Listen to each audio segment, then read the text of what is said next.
တငယ်ချင်းများအားလုံးမင်္ဂလာပါဖူပီကီကီ channel ကနေပြန်လည်ကြိုဆိုပါရစေကျွန်တော်ဒီနေ့မှာတော့ငါငရုတ်ကောင်ချက်အနက်မွမွေးလေးနဲ့ကျွန်တော်ဒီနေ့လာပြီးတော့ချက်ပြသွားမှာဖြစ်ပါတယ်လိုက်ပြီးတော့တငယ်ချင်းတို့ဒီနေ့ဒီတိုင်းပဲအိမ်မှာချက်စာကြီးကြီးကြပါအောင်เนาะဒီမှာချက်သွန်နီဖြူထည့်ပါမယ်ပြီးရင်ငရုတ်တီအစိမ်မုတ်ကိုထည့်ပြီးအားလုံးကိုဒီညမှာညက်သွားအောင်ရိုပြီးတော့ထောင်ပေးလိုက်ပါเนาะ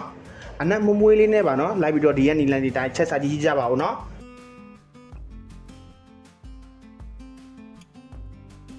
ဒီတစ်ထုပ်ကြတော့ကျွန်တော်ဈေးကနေကျွန်တော်ဝယ်လာပါတယ်သူ့ထဲမှာငရုတ်ပွားပါပါတယ်เนาะငရုတ်ပွားအနီရောင်ပါเนาะအကြီးတစ်တောက်ပါပါမယ်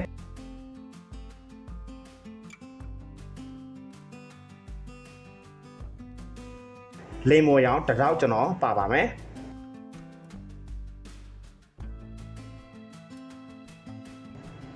ရှောက်ဘလူရွက်ပါเนาะရှောက်ဘလူရွက်တော့ကျွန်တော်ဒီမှာ5-6ရွက်လောက်တုံးထားပါတယ်သူ့ခလေကနေအယိုးတိုင်းလေးတွေခြွေထားပေးလိုက်ပါ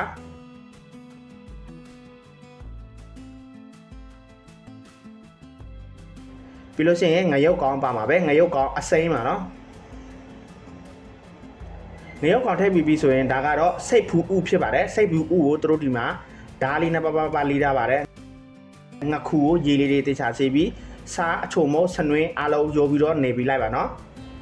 နေပြီးဆိုရင်သူ့ဒီနေ့မှာမိနစ်20နာရီဝက်လောက်နှက်ထားပြီးပါเนาะစပြီးတော့ကျွန်တော်တို့ဒီမှာချက်ဖို့အတွက်စီထည့်ပါမယ်စီထဲမှာအစောကထောင်းထားတဲ့ကြက်သွန်နီဖြူငရုတ်တီတို့ကိုဒီမှာအားလုံးကိုစီတက်ပေးလိုက်ပါဒီနေရာမှာစီတက်တဲ့အချိန်မှာအချိန်ခက်ကြလေးစီတက်ပေးပါเนาะပြီးရင်အစောကကျွန်တော်တို့ငခုလေးတွေကိုဒီမှာထည့်ပေးလိုက်ပါငခုလေးတွေထည့်ပြီးပြီဆိုလို့ရှိရင်အားလုံးကိုဒီနေရာမှာနေရာအနှံ့ပေါ့เนาะရောပြီးတော့မှွေပေးလိုက်ပါဒီနေရာမှာကျွန်တော်ရေလုံးဝမထည့်တာပါဘူးเนาะဒီစီလေးနဲ့ပဲဒီငခုကိုငခုလေးတွေမမတင်းလေးဖြစ်သွားတဲ့ဒီနေရာမှာကျွန်တော်ချက်ပါတယ်ပြီးရင်သူ့ထဲမှာအရသာမို့အနေငယ်ထပ်ပြီးတော့ထည့်ပါမယ်ပြီးရင်စားလေးဒီနေရာမှာအနေငယ်ထပ်ပြီးတော့ထည့်ပါမယ်ပြီးရင်မဆလာလေးမှာဒီမှာအနေငယ်ထပ်ပြီးတော့ထည့်ပါနဲ့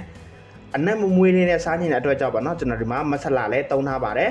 အားလုံးထည့်ပြီးဆိုရင်အားလုံးရောပြီးတော့ရောသမမွေပြီးလိုက်ပါเนาะရောမွေပြီးဆိုရင်အစောကကျွန်တော်တို့ပါလေးတွေလီလာတဲ့ဒီငရုတ်တီးရဲ့ငရုတ်ကောင်းတဲ့ရေကိုဒီမှာထည့်ပါမယ်เนาะစိတ်ဖူးဥကတော့ဒီအချိန်မှာအရန်ပေါ်ပါတယ်เนาะမိုးရသည်ဖြစ်တဲ့အတွက်ကြောင့်စိတ်ဖူးဥလေးတွေကပေါ်ပါတယ်အားလုံးထည့်ပြီးဆိုရင်ဒီမှာကျွန်တော်တို့ရေထည့်ပါမယ်ရေထည့်ပြီးဆိုလို့ရှိရင်ရေလေးတွေခန်းသွားတဲ့အထိပေါ့เนาะဒီနေရာမှာချက်ပေးလိုက်ပါเนาะရေလေးတွေခန်းလာပြီးအနံ့လေးတွေမွေးလာပြီးဆိုလို့ရှိရင်အပေါ့အငန်အရသာမြည်ပြီးလိုတာထပ်ပြီးတော့ထည့်ပေးလိုက်ပါเนาะချက်စာကြည့်ကြရပါဦးเนาะဒီရဲ့ဗီဒီယိုလေးကိုသဘောကျပြီးကြိုက်နေတဲ့ရင် like and share လေးလုပ်ခဲ့ပေးဖို့တောင်းဆိုလိုက်ပါရစေနောက်ထပ်ဗီဒီယိုမှာကျွန်တော်တို့ပြန်လည်ဆုံတွေ့ကြပါမယ်အားလုံးကိုကျေးဇူးအများကြီးတင်ပါတယ် bye bye